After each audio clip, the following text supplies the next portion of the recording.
see. Can you restart your stream real quick? Sure. Oh wait, no, do not. Okay. Nothing. Okay. Something is alive. I think. It was. Yeah. Video game. All right. Can you go to like a gameplay or something where I can crop it? Oh yeah, sure.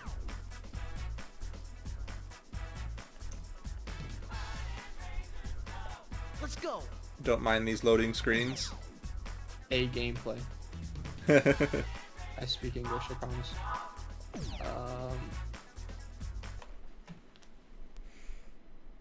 Go shentok, go. Okay. At least Nori has faith in me. I believe in you. Well, thanks. Okay, you should be good. I'm good to start a timer whenever. Okay. Let me get a file set up then. I was gonna get it set up there, then yeah. So basically, you just gotta gotta create a new file. Otherwise, the stages get randomized, and that's not fun for speedrunning. Aw, thanks, Moni. Here you go. You should read it soon. Alright, so this is Burning Rangers for the Sega Saturn. It came out 1998. Last year, the Sega Saturn was in the US. So it didn't sell that well. It's a great game, though, made by Sonic Team. You know, made Sonic, Phantasy Star, Nights in the Dreams, and Billy Hatcher. So first thing we're going to do is go into the training mode and then soft reset out of that, because that's not part of the speed run, but when you start a new file it automatically puts you into the training mode. And I accidentally clicked the wrong option.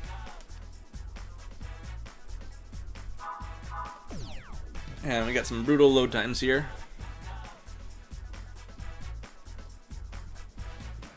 So you have two characters to choose from in this game. I'm not going to play as this guy for the speed run because he's about 3 seconds slower due to a cutscene.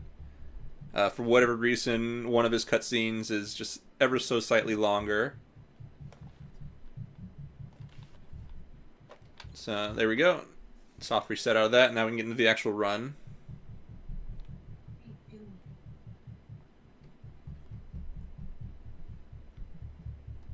So basically this game we play as futuristic firefighters.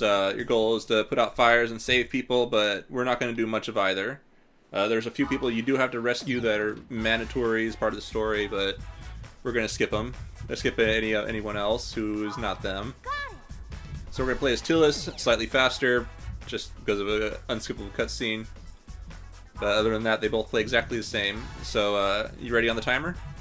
Sir, yes, sir. Alrighty. 3, 2, 1, go. Good luck. Thanks.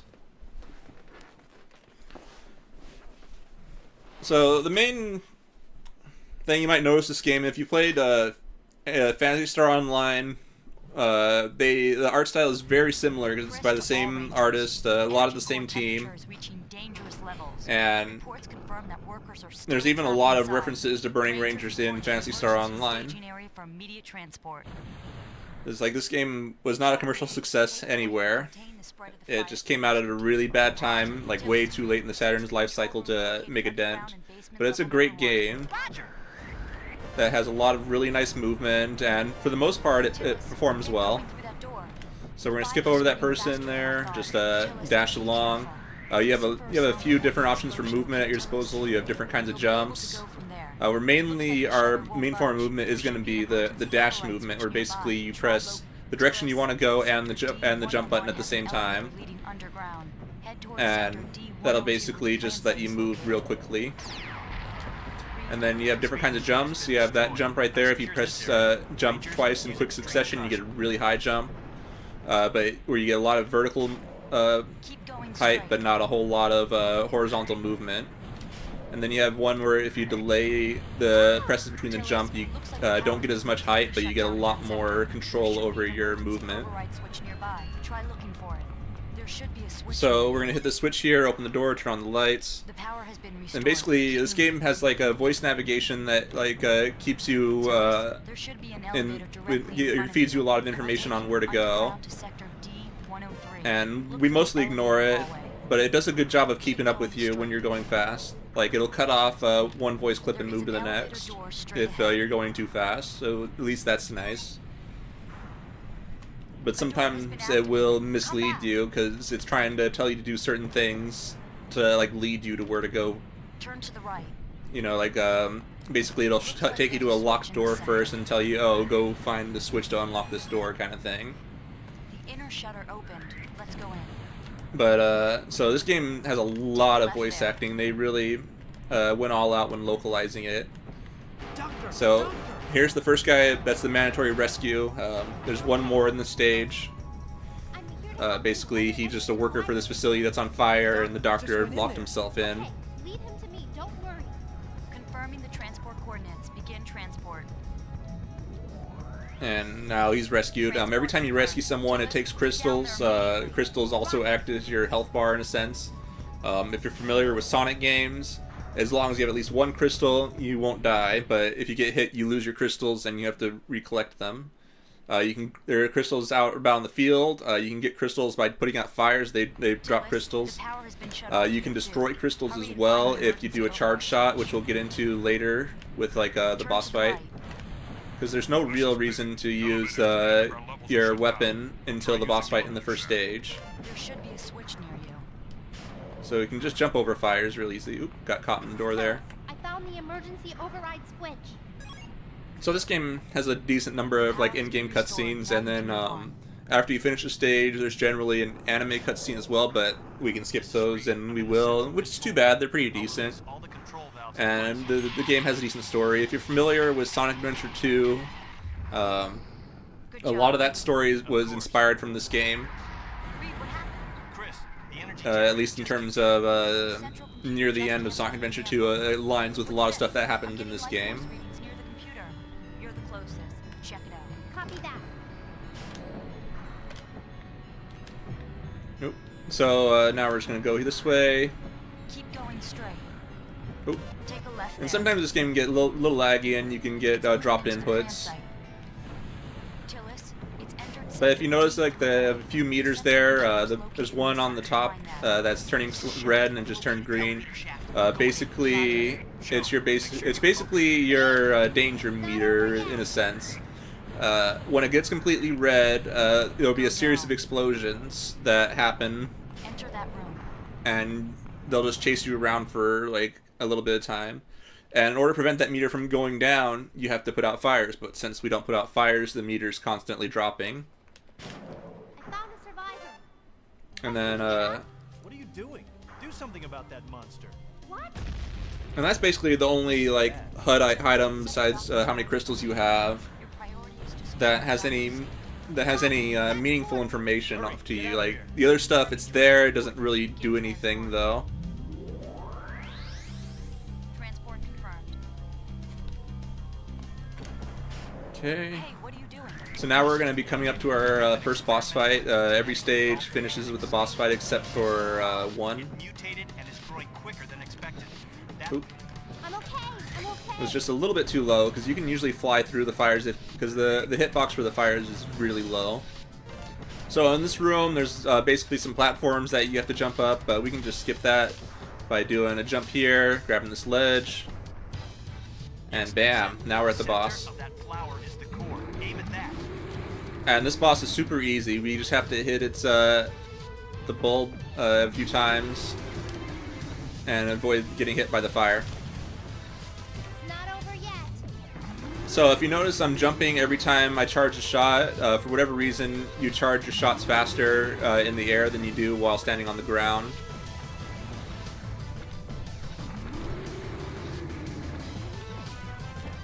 Ooh. And sometimes targeting can be Use your laser blast. there we go. Sometimes targeting can be a little bit finicky in this game. And we kind of use that to our advantage in a boss later on. The final boss of the game, normally you can only hit it so often, but I'm okay. if you get good with targeting, you can get multiple hits in, and it's just basically good by like getting good luck with that. So first boss is down. After every boss, there's like a little bit of dialogue. Then there's usually a cutscene. an animated cutscene that, of course, we skip, and then it gives you your results from the stage, and then go into the next stage. And it gives you a password as well, and basically the password is so you can replay that seed of the level. And when you're running a new file, the seed is always the same. And only once you beat the game, you can enter passwords to like play as different characters that are not normally available, and also get different layouts in the levels to like switches are different places, different doors are locked and unlocked, and there's different people to rescue. And it actually does log the people you rescue. Every rescue person has their own unique dialogue and that kind of thing. And I think they also give you passwords as well, which like tells you how to unlock the other characters. So now we're in stage 2, where we're introduced to swimming. Swimming's alright. Basically, if you mash jump and shot, you can get a lot of speed. This is basically just moving up and down. You can't shoot while you're underwater. Ooh. Okay, there we go. So I got hit there, that's fine. This stage is probably the longest in the game, longest individual stage. There's a lot of cutscenes, and it's just fairly lengthy in general. So now we're going to go here, go into this event, hit a switch, and it'll open up our pathway to continue on. For whatever reason, they hide a switch, but they hide a lock behind a lock. A shutter is open. Turn right. Alright, and so there's different kinds of fire. Red fire, like, you can just destroy with one shot. Blue and green fires require more shots to destroy, or you can do a charge shot, but you don't get any crystals if you do a charge shot. But, like I said, for the most part, we ignore dealing with fires. The control room is right above you. Okay, hit the switch. So now we're introduced to the dolphin. I just call him Echo, because, I don't know, just Sega. A shutter has been unlocked. And he's actually pretty helpful in this stage. He'll get us to some places that we can't normally get to. You must hurry. So just drop in my height a little bit, just to get underneath stuff. So this stage can be kind of difficult. Basically, if you die before you enter this elevator here, you start at the very beginning of the stage. This is basically the first checkpoint in this stage. So you can lose a lot of time if you die before you reach this point. Though after some practice, of course, it's unlikely to happen, but you never know. You can just get really unlucky. I think the dolphin. Tillis, the director's office is on that floor. Okay, so now we're going to go save the director, who's going to give us a key to continue on. Sadly, there's not like a whole lot in the way of like skips in this game. They did a very good job of making solid walls. So now we have to kill this robot, and for whatever reason, killing this robot opens the door. And we can move. Oop. Yeah, we can move while that's going on. This is Reed. I found a kid. This doesn't look good. I seriously doubt he's part of the maintenance crew. Obviously. And there's another robot here, but there's only one more that we have to kill altogether. Who are you? Because near the end of the stage, we're going to get a room that has 3 robots in it. It's very laggy and very weird, but there's only one we have to kill, thankfully. But it's not very obvious because it's the very farthest robot in the room near the door. Like, it made it seem like you have to kill all 3 to open the door, but you only have to kill the one in the back. The rest of them are just there just to annoy you. So it turns out the situation's far worse than what we thought. Turns out there's hundreds of people to save instead of, you know, just the staff.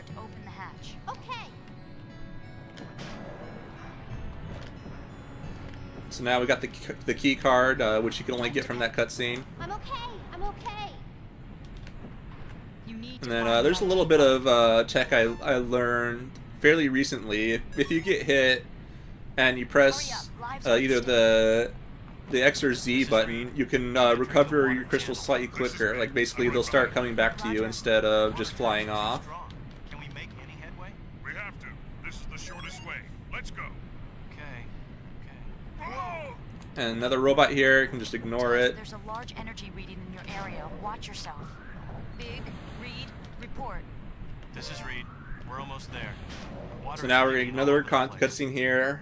Very heartfelt, emotional. touches a bit on her mysterious past. For whatever reason, this character has an unknown past. Today, and that more than 200 children were invited. Reed and Big are already there for the rescue. I'm going there to help too. You must evacuate. It's too far from your And location. the camera is always in a different position in this cutscene, so this time it's inside the character a little bit. I'm gonna find out what he's talking about. Monster. Tillis, So now apparently Tillis here can talk to dolphins and can understand them. If I don't do anything, I don't want to see another child suffer like I had to. I'm going to save their future. So, and apparently the dolphin says there's a monster here that we have to take care of. And if you notice, right behind you is a switch. Really easy to forget. If you don't hit that, you can't progress. On more than one occasion, I have forgotten to hit that switch. Just relax, Reed. We'll just... Tillis, count me in. There's a person to rescue there. Luckily, we can skip them. Let's go. A rescue takes 5 crystals, but what happened? like minimum in order to rescue. But it'll take up to 10. Big, cover this area. So we're gonna drop it here. Avoid that. be careful. Jump. Another explosion, and the water level is rising. How can So I now we're possibly- gonna be entering another underwater section soon. Hold on. What happened? The wall is collapsing. What happened? Ooh, I'm okay. I'm okay. there we go. We can't reach the lower level from here. Let's take a shortcut. The water channel. So there's basically 2 paths here, a left and a right path when you enter that when you enter the little underwater bit right there. Wow. The left path is generally faster, but it can take a little bit more time to get to if you don't jump in just right. And it doesn't really matter in the end because it's like the difference is extremely minor. So now we're going to enter like a fully submerged underwater section. Basically the dolphin, oh not yet, but soon. The dolphins will basically be guiding us. I'll take care of the rest.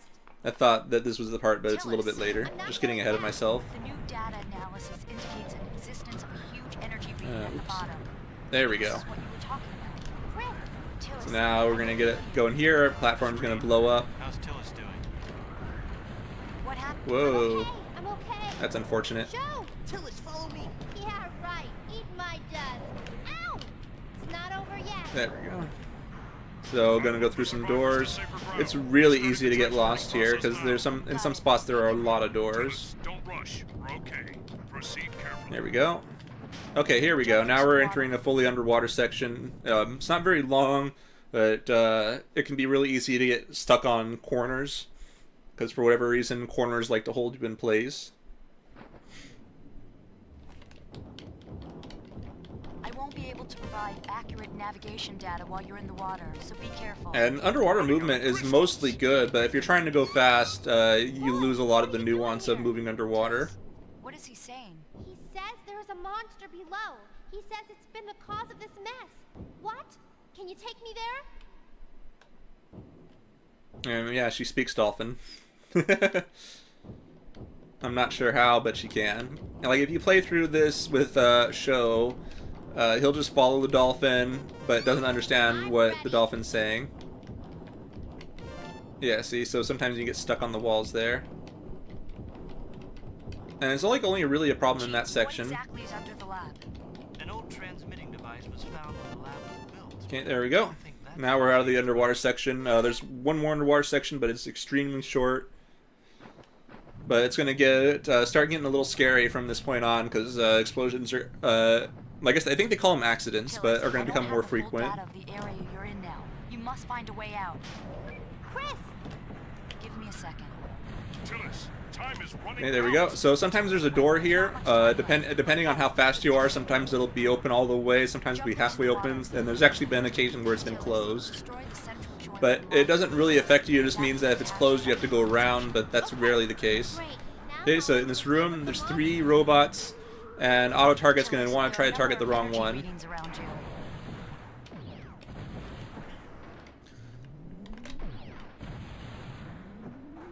And right now things are getting really crazy because of all the stuff on the screen. So now we killed the one robot, and now we're getting to the boss of the stage, which is a giant fish. Because what else would be at an underwater aquarium at the bottom of the ocean other than a giant fish? Tillis, the energy reading inside is getting big. Chris, come in, Chris. Stupid And we lost weirdo. connection. So you're the problem child. What's going on? And this boss is pretty easy. He stays underwater. He's generally pretty harmless. You just have to wait for him to do his like recovery animation after every hit, and hope that your attacks actually connect. Because sometimes the targeting just refuses to actually target the guy. But so far, it's going pretty well. So this guy, if you go underwater, he shoots missiles. They're pretty easy to avoid. I don't think I've ever been hit by one. If you're above, he'll throw like bombs at you, I guess. And you have to stay above water because you can't shoot while you're underwater. There we go. So that boss is down. And now this little crystal appears. Plays a role later on in the game. And now basically the story of the game is starting to unfold. It's a very short game with a very short story. Very much an arcade-like title that's meant to be played that way. So now we're being treated to a cutscene here saying that we saved the facility.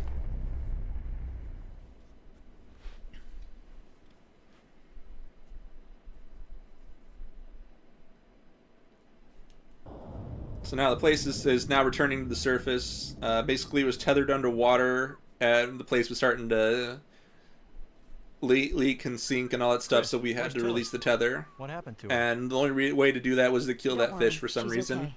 There she is. This is great! Chris? And now we get to ride a dolphin, and look at that beautiful water that clips off screen.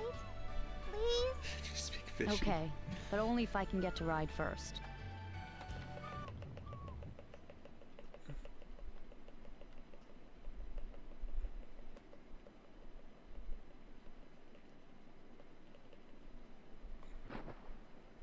Alright, now we're going to be going into my favorite mission of the game.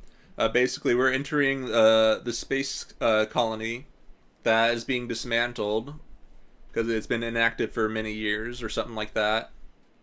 This is Quadrant T119, Sector RK404. Cruiser working. And for whatever reason, a signal came from here to that underwater facility, which caused that problem in the first place. And now we're going to go investigate it and also put out any fires. Because it started blowing up. And so if you do a jump when you go up one of those elevator lift things, for some reason you get a ton of extra height out of it. Because normally it's supposed to just take you high enough to land on the ground above. But if you jump, you just like double your height. So we have to hit that switch, and then we go back basically the way we came, except now we go forward instead of to the right. And there's like a little bit of like back and forth in this section. So now we're going to go up here, hit another switch, go back the way we came, except we'll go a different direction. And it'll open up another switch. This is Reed. We're in zero gravity. Confirming we have oxygen here. There should be a switch on top. And now there's like a little thing here. Basically, if you decide to take damage there, you can get out of this a little bit quicker. But it leaves you vulnerable because there's no crystals nearby to grab. And it's like a slightly faster strat, but I never feel comfortable doing it due to the fact that you have no health. Show what happened. Nothing. So now we're gonna jump up here, go in here, get a nice little cutscene, and then we're gonna come up to the only skip in the game I found. Like I said, this game is very well built. There's only one like really major skip that gets done in the route. For the most part, it's just clever platforming. But there's this giant enemy that's in the way that takes up the entire hallway, but if you either damage boost him or fly past him like through the side, you can just completely ignore his existence and go past him, and that was it right there. Now we're going to fly past this guy here who is unconscious, needs to be rescued, and totally don't need to save him because he's just a nobody. Tillis, that area has already been secured. Go in through gate B03. And so hit that switch, jump over that. Stay back. No way, people are still out there. Find another route then. Remember, And now we're going to get a little bit of zero gravity. Like, there's a teeny bit of it at the beginning of the stage, but now we're going to see just a little bit more of it. And basically, you automatically float upwards if you dash or jump. Found 5 crew members. I will transport them one at a time. You go downwards, but if you dash, you can go forward, but you will drop height afterwards. So you have to either time or chain your dashes or just keep moving forward. Chris, I found a stowaway. Oh my. Aren't you... There we go. Mel? What are you doing here? So it turns out that there was a kid that was snuck aboard somehow. I haven't figured that out. 2 kids actually, and they found one of them, but the other one is missing. Pretty serious. I will get Reed. So now we're gonna drop down here, Leave the rest to me. go through here, and we're already near the end of the stage. Just gotta hit this switch. Have a cutscene with have a couple of cutscenes with that found kid.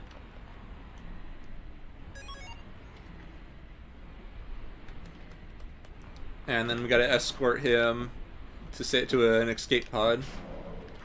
Because for whatever reason, our normal way of rescue doesn't work here. Enter the... I found the boy. There we go. He'll be okay. And poor little boy. Who I think are his name you? is Neil. I'm a burning ranger. I'm here to help you. Wow. And he's really excited to see us. Right? You're really a burning ranger. Look how amazing this I'll animation give you an is. autograph later. Chris, I'll transport him. Set coordinates. Negative. Magnetic storms jamming our systems. We can't transport him from here. Find the escape pod. There should be one nearby. Come on, let's go. So now we have to carry him. There's a small little section here, very short. It can be frustrating casually because basically if you get hit once, you die, regardless of how many crystals you have, and a lot of your movement is restricted. You can't do you can't do your dashes or double jumps. Dang it. And basically, if you walk off a ledge, you automatically jump, so it can be a little tricky. There's only room for one person. What are we gonna do? You're going to get in, of course. So now we're gonna treat it to a heartfelt cutscene of saving this kid. I don't want to leave you. Be brave. He's waiting for you to come back. You don't want him to worry any more than he has to, right? Tillis, you have to promise me you'll come back and give me your autograph. I promise. I'll be waiting for you. I'll be waiting till you come back. What have I gotten myself into? I can't break my promise with him.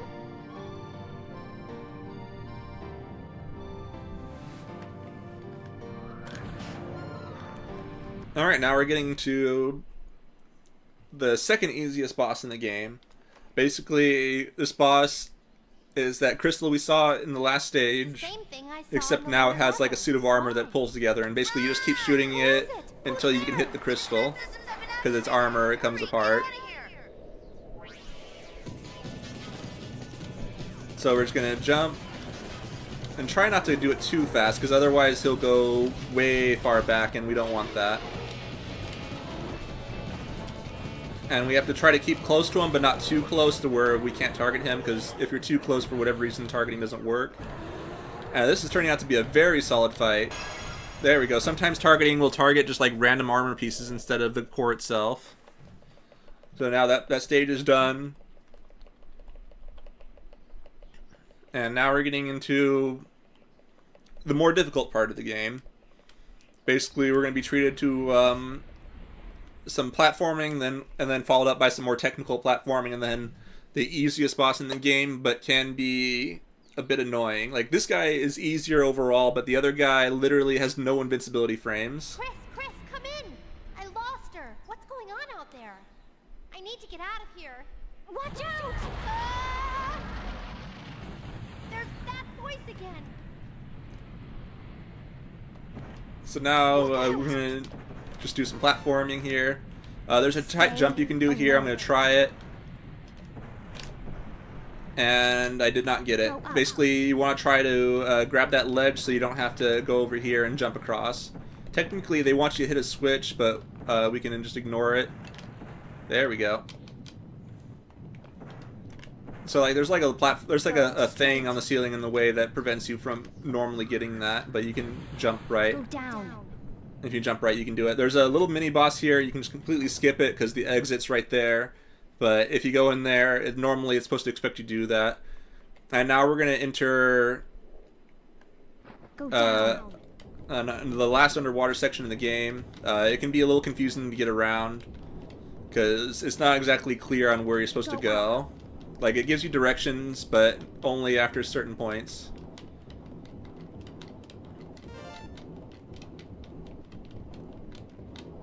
So my guess is that they wanted you to explore because, like, it's a no danger zone. The accidents from that bar going red won't do anything.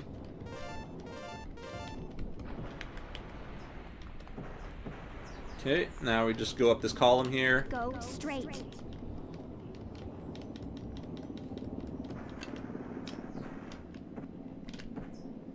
And now we're going to do a little bit of reverse Indiana Jones. Instead of running away from the giant boulders, we're going to run into them. You're almost there. There we go. Sometimes that elevator there can get you caught for a few seconds if you're not careful. Like if you go too far forward, it'll just keep bonking you into the wall. Go up. So now we're entering a very technical platform section. Platforming is not this game's strong suit, and basically we're just going to skip most of it. There we go. So instead of going all the way around, we can just do a nice little jump here and turn around, and we're already almost at the top.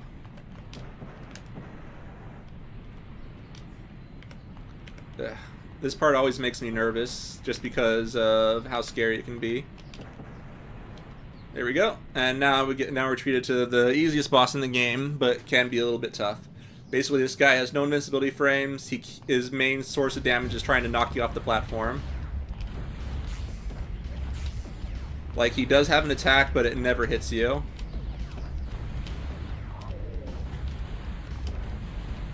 Alright, nice. Very easy. Alright, now we're getting into a sort of auto-scroller section. It's really cool and really fun. Has some jamming music, which hopefully you can hear well. Tillis, are you okay? Chris, I'm here. Can you locate me? Tillis, we'll transport you to our ship immediately. And basically we're going to be going through a tunnel in this ship here.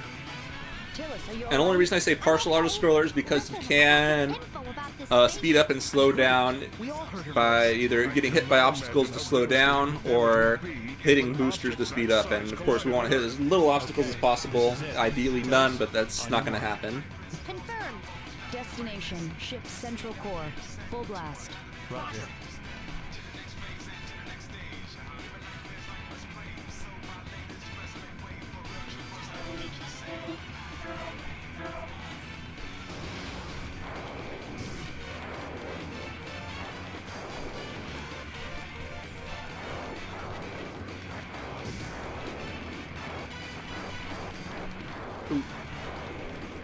So I did hit a little something, but that's fine. It's tough hitting all the boosters. I'd like to eventually like grind out this stage, but it's too much work. There we go. Getting nice and speedy here. And there's actually some hidden boosters I've come to find out, like hidden behind debris and stuff.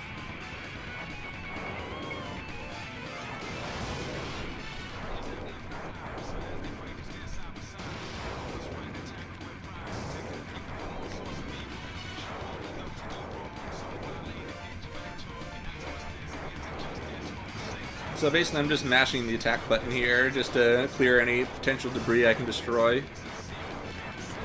Oof. There we go. A little better than average, just ever so slightly. Entering the ship's central area. But you can easily get a much lower time, like close to 1 minute, maybe even lower if you hit all the boosters and don't hit any debris or obstacles. Okay. Good luck to you all. Same as always. We can do it. You can count on us. Okay, everyone, let's do it. Roger. And sorry about the helicopter. Live near a military base, these things happen. Hopefully it'll pass soon.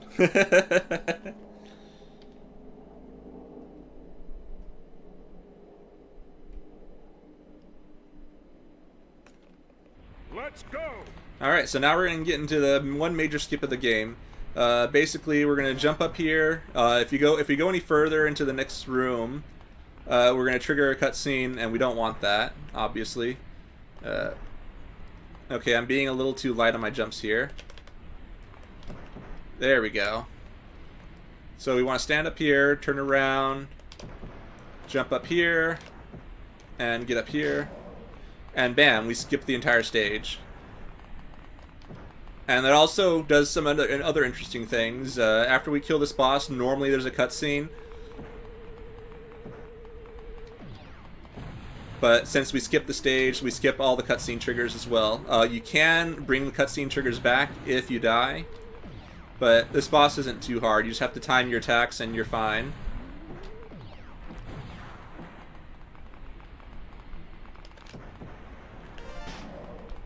And now suddenly a Big appears out of nowhere. The other 3 Rangers are back on the ship now. Now the only thing I need to do is save the world. You forgot one thing. You need to make it. Alright, now we're entering the final boss. This boss has 2 phases. The first phase is a super easy one, and the second phase is where things get really tough.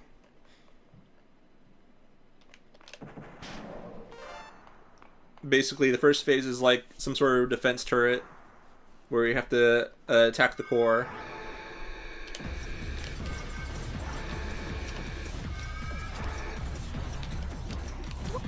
Not over yet.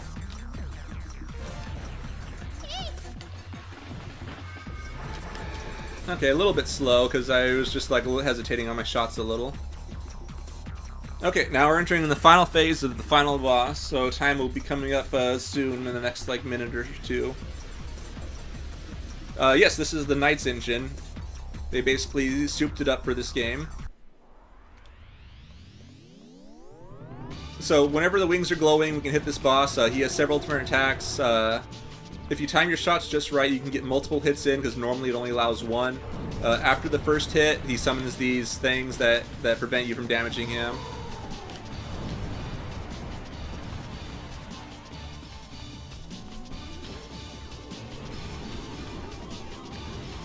Okay, get rid of that.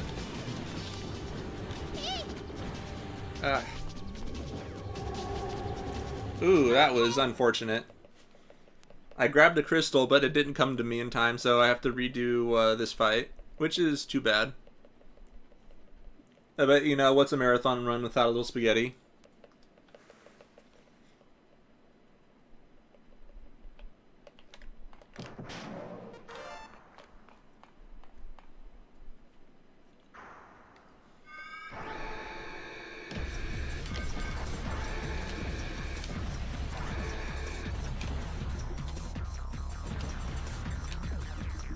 See, there you go. That's how it's supposed to be.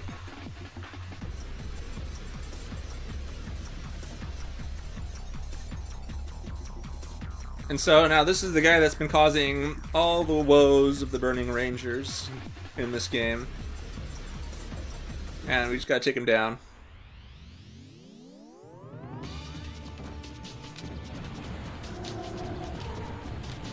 Dang, no double hits.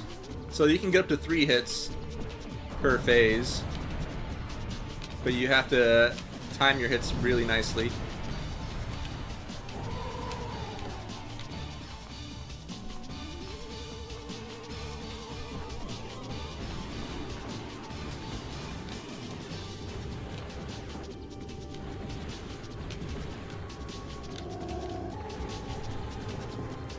Okay, there we go. Didn't die that time. The tornado is probably the scariest move he does.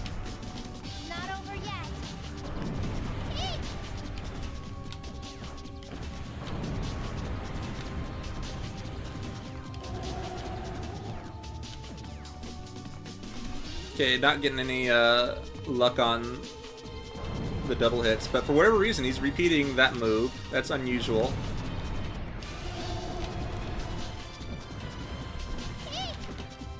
I'm okay. I'm okay. I need a crystal badly. There we go.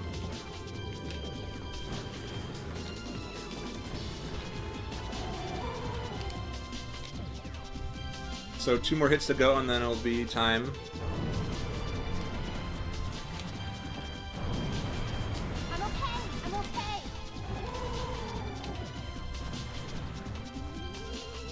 Okay, this is really scary.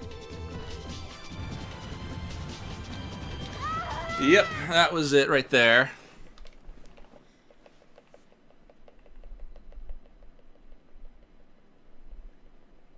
You know, you can practice this boss all you want, and sometimes you just bad things happen, and you just gotta roll with it.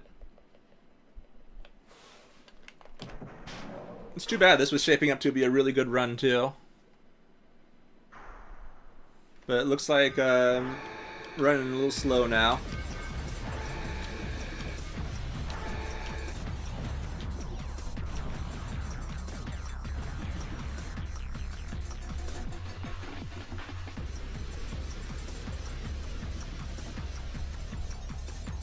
I swear I'm good at this game, though.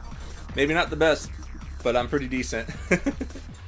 Sometimes things happen. You gotta roll with it.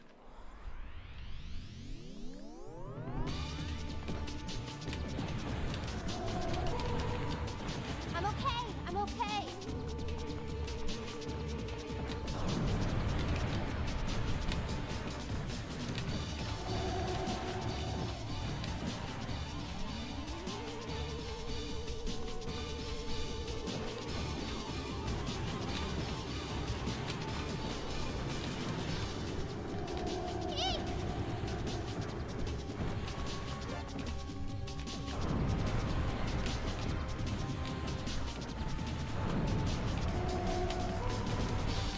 Still no luck on the double hits. Generally, I get them more often than that.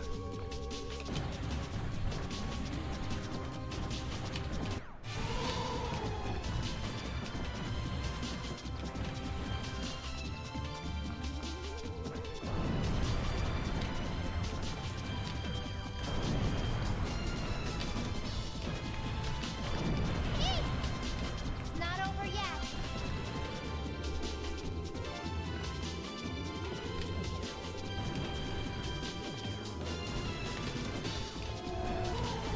So I'm just taking things a little bit slower now just to be safe.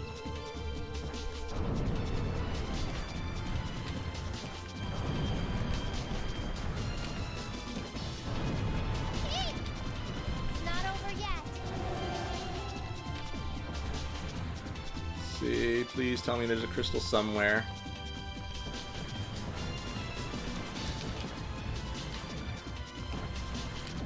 Okay, in time. You got a 39-minute and 16-second time lapse. All right, thanks. It's too bad. I was on a really good pace for a while. But thanks for having me. Yo, thanks for this awesome Burning Rangers run, dude. Thanks, man. It's always a pleasure running in this marathon.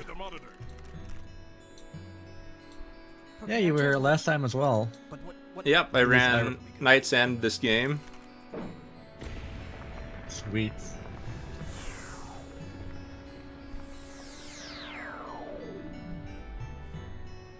Is that all you want to say, or do we switch over to... Go buy a Sega Saturn and run Saturn games. Definitely. All right, take care.